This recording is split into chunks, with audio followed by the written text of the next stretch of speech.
مطلب آپ سوچتے ہیں یہ وہ چیز ہے کہ جیسے آپ ایک بچہ نیا نیا چلنا شروع کرتا ہے وہ بےچارا ٹوٹے پھوٹے قدموں سے چلتا ہوا آتا ہے تو اب ماں دوڑی بھی جاتی ہے اس کو، ہائی میرا بچہ گرنا جائے، فوراً بھاگتی ہے کہ میں اپنے بچے کو پکڑ لوں۔ تو اسی طرح جو انسان ہدایت کے راستے پہ ہوتا ہے اللہ تعالیٰ اس کے لیے ہدایت کا راستہ آسان کر دیتا ہے، اور اسی طرح اگر کوئی انسان گمراہی کے راستے پہ ہوتا ہے، غلط راستے پہ ہوتا ہے، تو اللہ تعالیٰ اس کے لیے، کیونکہ اس کی چوائس ہوتی ہے، مرضی اس کی ہے، اس نے اپنی مرضی سے چوز کیا راستہ، تو اللہ تعالیٰ اس کے لیے وہ راستہ آسان کر دیتے ہیں۔ تو سمجھ آ رہی ہے آپ کو؟ تو اسی لیے ہم نے جب ہدایت مانگنی ہے تو دل کی تڑپ سے مانگنی ہے، اس کے لیے قربانی دینے کے لیے بھی آپ نے تیار رہنا ہے۔ جیسے اکثر لوگ کہتے ہیں ہائی جی مجھے بڑا قرآن پڑھنے کا شوق ہے، بہت شوق ہے، میرا دل چاہتا ہے مجھے سمجھ آ جائے، لیکن اس سمجھ کے لیے آپ کوئی کلاس اٹینڈ نہ کریں۔ آپ اگر ہماری جیسے بھی دوپہر کی کلاس ہے، کوئی ظاہر ہے اس وقت کوئی اپنی نیند قربان کر رہا ہے، کوئی اپنی ریسٹ قربان کر رہا ہے، آپ قربانی نہیں دے رہے، آپ کچھ بھی نہیں کہہ رہے، اور بس آپ صرف نیک تمناؤں اور خواہشات پہ بیٹھے ہوئے کہ بس جی میں بس اسی طرح مجھے جنت بھی مل جائے اور اسی طرح مجھے قرآن بھی سمجھ آ جائے، تو جب تک آپ سمجھنے کے لیے آپ اپنے ایفرٹ نہیں لگائیں گے اللہ تعالیٰ آپ کی ایفرٹوں میں اور آسانیاں پیدا کرے گا۔ لیکن ایک اسی طرح جیسے جھوٹ آپ ایک بولتے تو وہ چین بولتی ہے، وہ ایک جھوٹ نہیں ہوتا، وہ آپ نے 4-5 فٹ چین ایک نکلتی ہے۔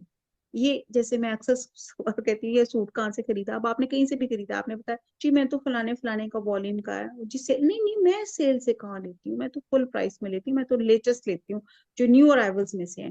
کہاں سے لیا؟ کہیں سے بھی لیا ہے، ریپلیکا۔ یہ نہیں کہ آپ کے اتنے جھوٹ صرف ایک اسی چیز میں ہو جاتے ہیں۔ تو اسی طرح سائمہ جب آپ گمراہی، جی سائمہ سوری فار انٹرپشن، جی میں جی نے یہ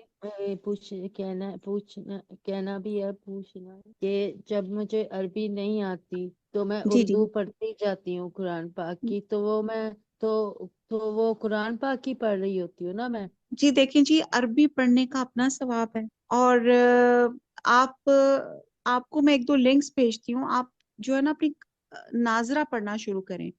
میرے پاس وقت نہیں نکل رہا، نہیں تو میں انشاءاللہ تعالیٰ آپ کو ناظرہ میں بھی شروع کروا دوں۔ ناظرہ کا کیا مطلب ہوتا ہے؟ قرآن پڑھنا، پہلے قاعدہ اچھا، پڑھتی ہوں مجھے نا آپ بلکہ، عربی پڑھنے کا بہت شوق ہے سیما، مجھے ابھی تک کوئی عربی پڑھانے والا پیدا نہیں ہوا، بس آپ پیدا ہوئی ہیں جو مجھے یہ والا اللہ میاں سناتی ہیں، قبول تو فرمائے۔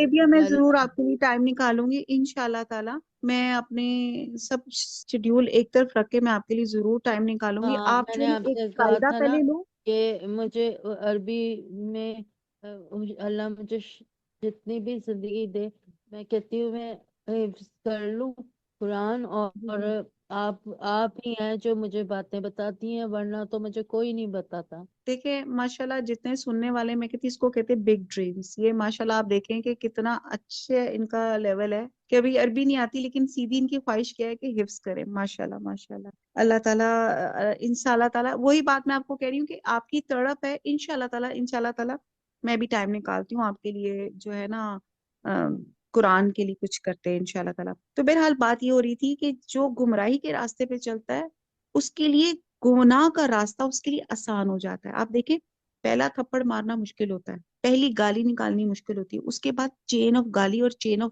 تھپڑوں کے ساتھ آپ کے اور بھی چیزیں نکلنا شروع ہو جاتی ہیں۔ Getting it? جب تک آپ ایک ڈیسنسی لیول پہ رہتے ہیں، لیکن جب آپ کی زبان کھلتی ہے غلط چیز میں تو پھر وہ غلط کھلتی جاتی ہے۔ تو یہاں پہ وہی بات کی جا رہی ہے، کیونکہ یہاں پہ جو بات کی جا رہی ہے لوگ اس کا غلط مطلب لیتے ہیں کہ جس کو اللہ گمراہ کر دے۔ اللہ نے کیوں گمراہ کرنا؟ اللہ کسی کو گمراہ نہیں کرتا۔ انسان کا اپنا فیتھ، اس کا اپنا مرضی اور اپنا ارادہ ہوتا ہے جس سے وہ گمراہ ہوتا ہے اور جس سے وہ ہدایت لیتا ہے۔ تو پھر اللہ تعالیٰ نے تو رول رکھا ہے کہ جو ہدایت لینا چاہتا ہے اللہ تعالیٰ اس کے لیے ہدایت آسان کر دیتے ہیں، جو گمراہی لینا چاہتا ہے اللہ تعالیٰ اس کے لیے گمراہی آسان کر دیتے ہیں، وہ جس راستے پہ جاتے ہیں۔ تو پھر اللہ تعالیٰ فرماتے ہیں اس کے بعد اس کا کوئی دوست نہیں ہوگا، اور تم ظالموں کو دیکھو گے جب وہ دوزخ کا عذاب دیکھیں گے۔ اب بتایا جا رہا ہے، پہلے تو ہمیں سمجھ آ گئی گمراہی اور ہدایت کا سمجھ آ گئی کہ یہ آپ کی تڑپ ہے، جس طرف آپ کی انکلینیشن ہوگا، آپ کا ایپٹیچیوڈ ہوگا، آپ اسی راستے کو اللہ تعالیٰ آسان کر دیں گے۔ پھر جب یہ ظالم جب عذاب دیکھیں گے تو وہ کہیں گے کہ ہاں اللہ اور اس کے رسول، وہ کتاب میں سب باتیں سچ تھیں، اور وہ کہیں گے اللہ کوئی راستہ ہے کہ ہم دنیا میں دوبارہ لوٹ آئیں۔ یہ نہیں کہ آج دنیا میں یہ اپنی سرکشی کی حالت کو چمٹ تو سکتے نہیں مگر پلٹتے نہیں، اور اس دن اپنی حالت کو پلٹنے کی کوئی گنجائش نہ ہوگی تو اس دن پلٹنے کی راہ پوچھیں گے. اور اس کا دوسرا مطلب یہ ہے کہ وہ پوچھیں گے کیا ہمارا دوبارہ واپس دنیا میں جانے کی کوئی صورت ہے, اور وہ کیوں کہیں گے؟ تاکہ ہم نیک عمل کریں. لیکن وہی بات ہے نا, جیسے ایگزامینیشن, آپ کا پیریڈ اوور ہو گیا, ٹائم اوور ہو گیا, آپ سے زندگی کا پیپر سنیچ ہو گیا, جو آپ نے اپنی زندگی کے اسپین میں جو کر لیا تھا وہ کر لیا تھا, اب وہ دوبارہ آپ کو ٹائم نہیں ملے گا. یہ مہلت کا ٹائم آج میرے اور آپ کے پاس ہے کہ ہم پلٹ سکتے ہیں. ابھی جیسے ہم لوگوں نے سب نے توبہ تو نصوح کرنے کی کوشش کی, ہم نے لوگوں سے معافیاں مانگی اور سب کو معاف کر کے دل صاف کیا. ہم اس طرح زندگی میں آنا چاہتے ہیں کہ کوئی ہمارے اوپر کوئی ہم سے ہرٹ نہ ہو, کوئی ہمیں بلیم نہ کرے. تو یہاں پہ ایک دو رائے, یہاں پہ دو پوائنٹس اس کے نکلتے ہیں. ایک تو وہ یہ کہتے ہیں کہ جب یہ اتنی دوزخ کا عذاب دیکھیں گے نا تو وہ کہیں گے کہ دنیا میں تو نہیں پلٹ رہے, حالانکہ قرآن میں سب چیزیں بتائے گی, ہم سب کو آخرت کا بتایا گیا کہ یہ ہمارا انجام ہوگا, لیکن تب وہ سیریس نہیں ہو رہے تھے. لیکن جب وہ حالات, وہ اس عذاب والے دن کو دیکھیں گے تو اس دن کہیں گے کہ میرے کو پلٹنے کی گنجائش ہے. اور ایک اس کا مراد یہ بھی ہے کہ کچھ لوگ واقعی دل سے کہیں گے کہ پلٹ جائیں تاکہ ہم اس دنیا میں دوبارہ نیک عمل کر کے واپس آئیں, لیکن اب اٹس ناٹ پاسبل. وما علینا الا البلاغ سبحانک اللہم وبحمدک نشہد ان لا الہ الا انت نستغفرک ونتوب الیک. والسلام علیکم ورحمۃ اللہ وبرکاتہ.